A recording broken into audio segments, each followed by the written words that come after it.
infeksi di kornea atau disebut dengan keratitis yang nantinya bisa menyebabkan ulkus kornea dan itu bisa menjadi kebutaan pada kornea, pada mata kita.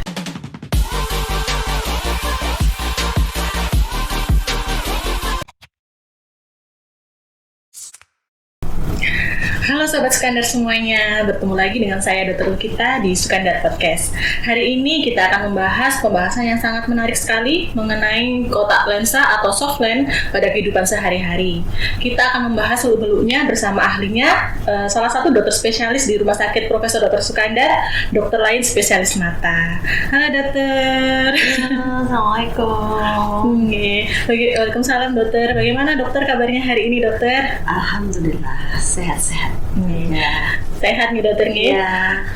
Dok, saat ini kita akan membahas mengenai penggunaan soft lens ya dokter ya, atau biasanya disebut dengan kotak lensa. Sebelumnya itu apa sih dok yang dimaksud dengan kotak lensa atau soft lens itu sih dok sebenarnya? Jadi kita ketahui bahwasanya memang lensa kontak itu merupakan salah satu cara ya kita untuk memperbaiki tajam penglihatan kita agar kita bisa melihat dengan baik. Biasanya digunakan pada orang dengan minus, dengan plus atau dengan astigma seperti itu. Dan bentuk lensa kontak ini sendiri adalah lensa yang tipis yang nanti akan nempel di kornea. Biasanya dengan tujuan di atas atau bahkan beberapa masyarakat sekarang ini menggunakan lensa kontak untuk fashion. Jadi kotak lensa itu adalah alat yang bisa digunakan untuk membantu tajam penglihatan gitu dokter. Ini tuh bisa dipakai untuk segala umur dok atau untuk umur-umur tertentu saja dok?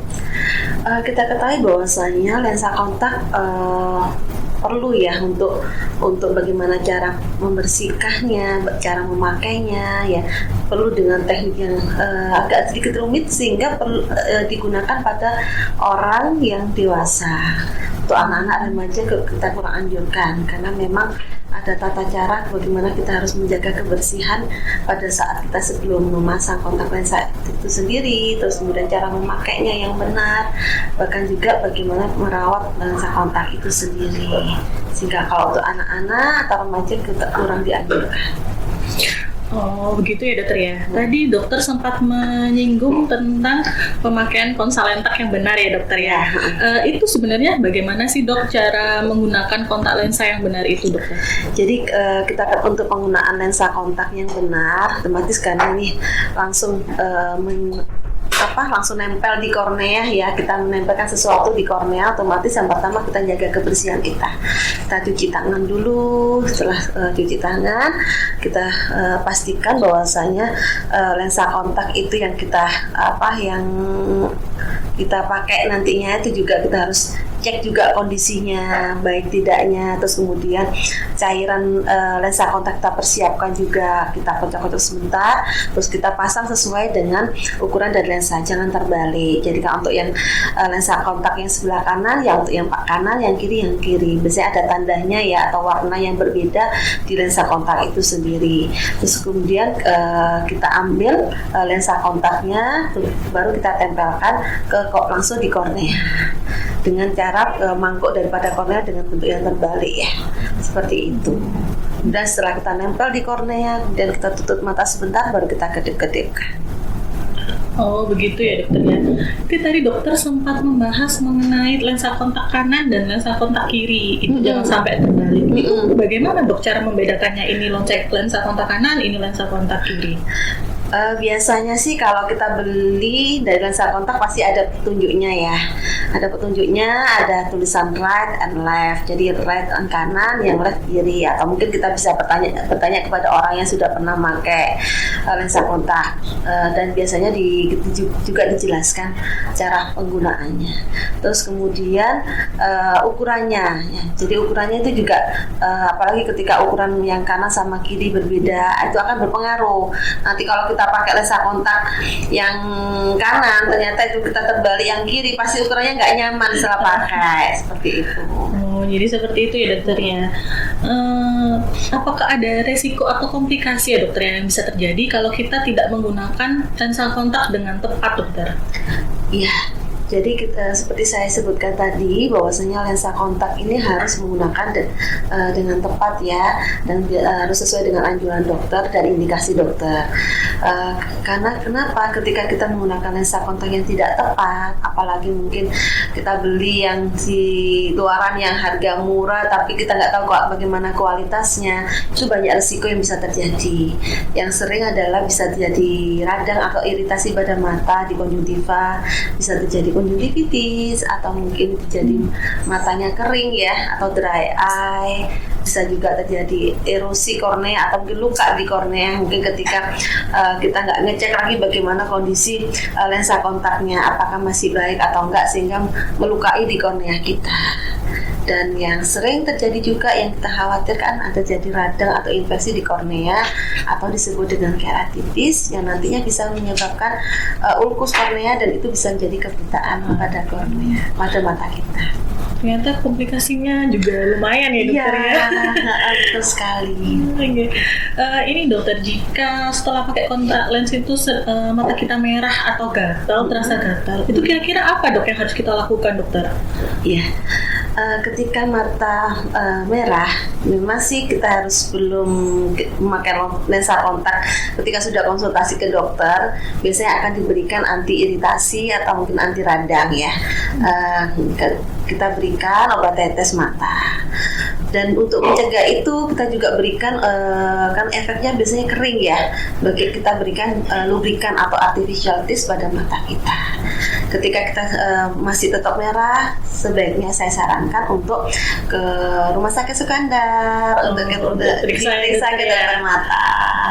Jadi memang harus diperiksa secara jelas ya, supaya tahu penyebabnya itu apa ya dokter ya, supaya bisa diatasi lebih tepat gitu ya dokter ya. Ini dok, untuk pengguna softland yang rutin menggunakan softland apakah harus periksa rutin ke dokter spesialis mata, sama seperti kayak kita menggunakan kacamata kan biasanya kita periksa ya setiap 6 bulan sekali ya dokter ya. Kalau untuk pengguna softland itu seperti apa dok? Setiap kapan dok kira-kira? Iya. Jadi bahwasanya untuk check up mata itu memang 3-6 bulan.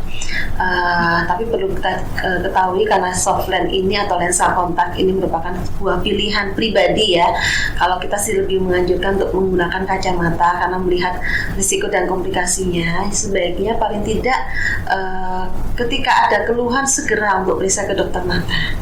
Ya, biar cepat untuk mengatasinya. Kalau tidak ada keluhan, paling tidak seperti pada umumnya 3 bulan sekali sampai 6 bulan untuk cek kondisi tajam penglihatan atau status refraksinya.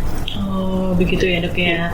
Nah itu kalau ada keluhan segera periksa, kalau cek rutinnya 3-6 bulan. Gitu dokter. Dokter, ini kan softland atau kontak lens kan ini banyak dijual di online ya dokter atau bebas. Kira-kira itu yang dijual di online itu aman nggak sih dok menurut dokter? Jadi ketika kita beli lensa kontak kita perhatikan ya spesifikasinya. Jadi sesuai dengan kebutuhan kita ya. Jadi sesuai juga dengan kondisi daripada lensa kontak itu sendiri. Karena kenapa sekarang banyak ya dijual bebas secara murah ya. Apalagi lensa yang untuk fashion sangat-sangat murah. Kita nggak tahu kualitasnya. Apalagi ketika lensa kontak dengan kandungan air yang sangat sedikit, itu mudah sekali terjadi risiko atau komplikasi dari penggunaan lensa kontak. Seperti yang saya sebutkan di awal tadi, bisa terjadi infeksi atau radang pada lensa kontak itu sendiri. Ini sama nggak ya dok ya? Kayak penggunaan softland berwarna biasanya digunakan untuk pengantin-pengantin itu. Kira-kira itu sama ya dokter ya? Aman atau nggak dokter kalau menurut dokter? Ya, jadi kalau sebenarnya dalam penggunaan lensa kontak ini memang kita harus kita harus tahu bagaimana macam-macam daripada lensa kontak itu sendiri. Ada yang memang sekali pakai langsung buang. Ada yang mungkin ada penggunaan dalam 1 bulan, ya. Ada yang dalam 3 bulan. Itu kita harus tahu spesifikasi yang daripada lensa kontak itu sendiri. Kalau hanya untuk kebutuhan tertentu, kita mungkin lebih bagus beli yang sekali pakai. Setelah itu selesai kebutuhan kita buang seperti itu. Dan kita usahakan ketika kita selesai menggunakan lensa kontak, sebelum tidur kita lepas. Usahakan kita posisi tidur tidak menggunakan lensa kontak karena akan terjadi resiko daripada komplikasi dari penggunaan lensa kontak itu sendiri. Jadi untuk menghindarinya adalah kita gunakan sesuai dengan kebutuhan. Berarti kalau memang pengantin ya setelah selesai acara ini pengantinnya langsung lepas aja. Nah, kalau istirahat itu pakai kacamata yang sudah ada. Jadi memang kalau orang dengan lensa kontak usahakan tidak mengandalkan lensa kontak itu sendiri, apalagi lensa kontak untuk yang ada minus atau silindernya itu harus punya cadangan dengan kacamata. Oh, gini dokter. Ternyata sebenarnya penggunaan softline itu relatif aman jika digunakan dengan tepat dan benar gitu dokter ya, dan sesuai kebutuhan. Iya. Sangat menarik sekali ya dokter ya pembahasan kita hari ini.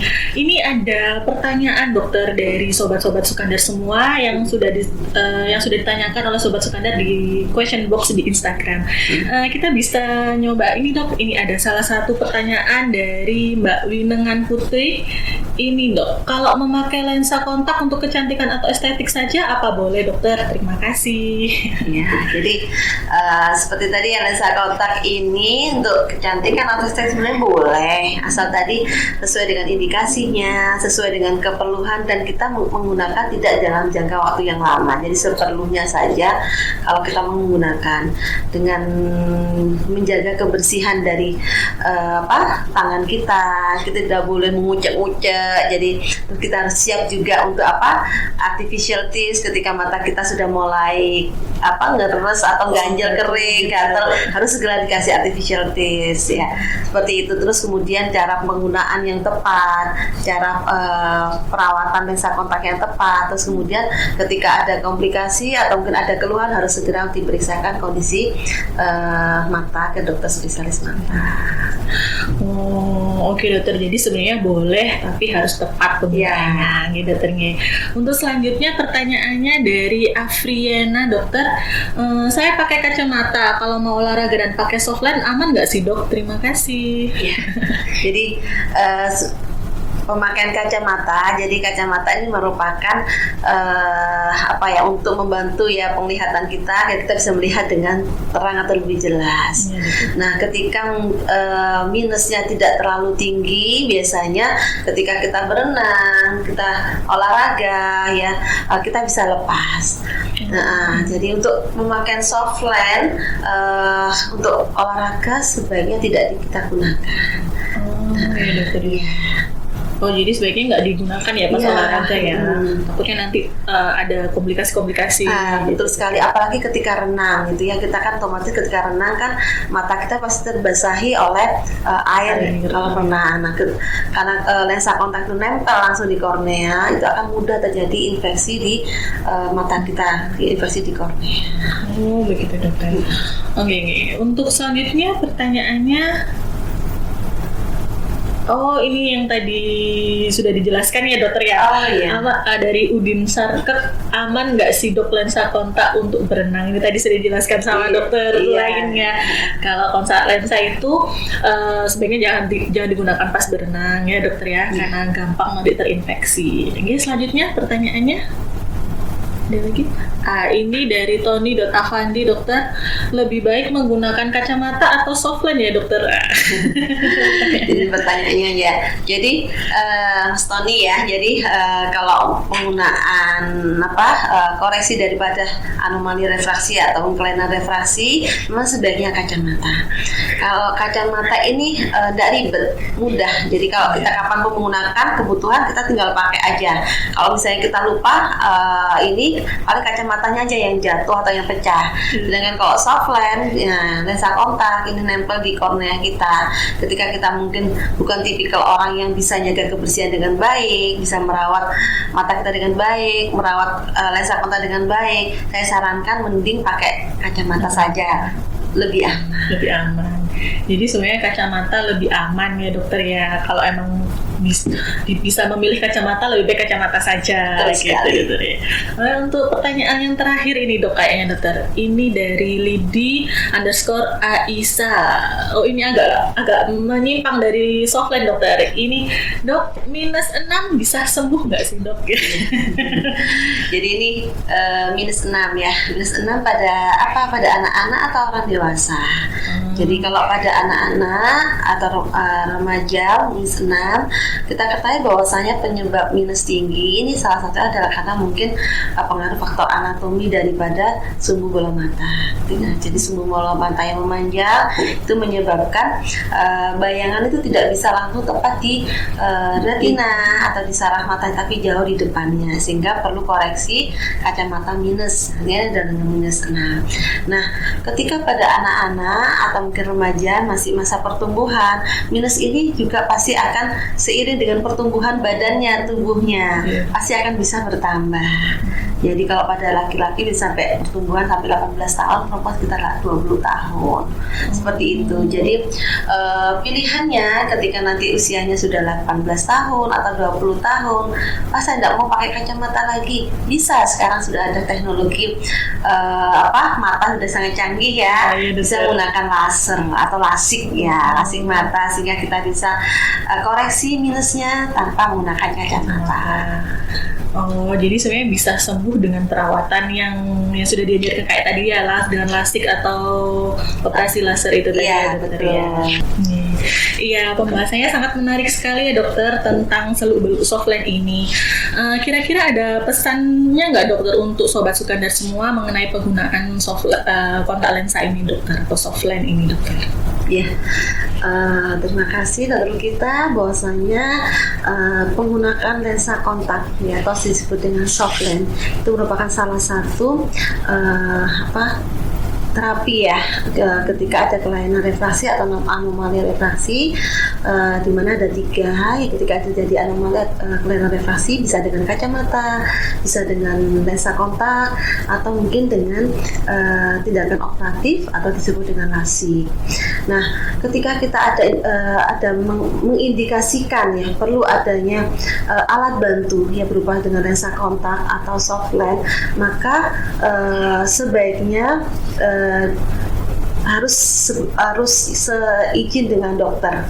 Maksudnya adalah sebelum menggunakan lensa kontak sebaiknya harus periksa ke dokter dulu, biar kita nanti bisa jelaskan mana lensa kontak yang tepat, ukurannya berapa, terus kemudian cara perawatan bagaimana, penggunaannya juga bagaimana, dan juga yang terpenting kita berikan edukasi agar menjaga kebersihan. Karena ketika memilih menggunakan lensa kontak harus siap untuk ribet ya, harus siap untuk menjaga kebersihannya, harus siap untuk bagaimana mencuci dan merawat lensa kontak secara berkala dan menggantinya sebelum masa habis daripada lensa kontak itu sendiri.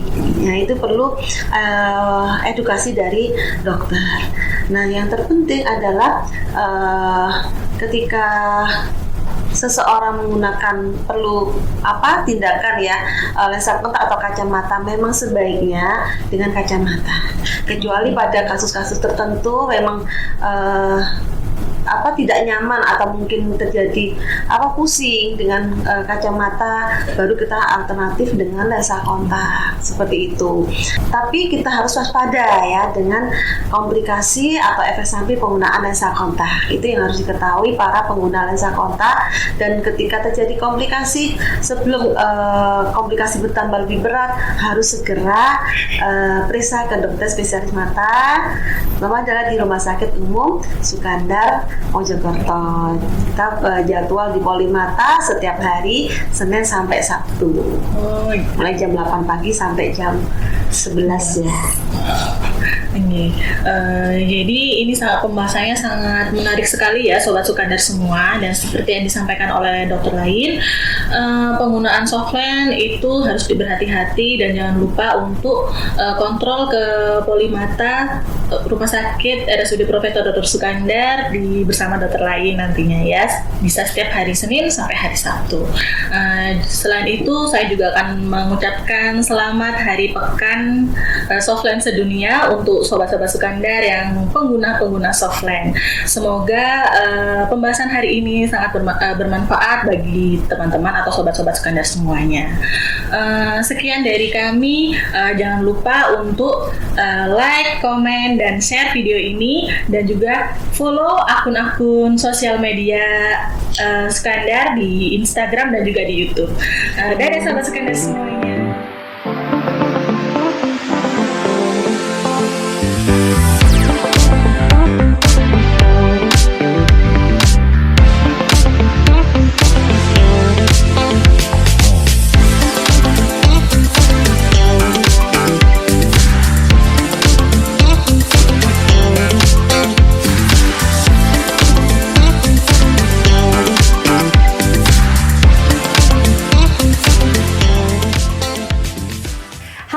Sukandar semuanya, nantikan konten kami di Sukandar Podcast. Stay tune di akun YouTube kami ya, RSUD Profesor Dr. Sukandar, dan akun sosial media yang lain.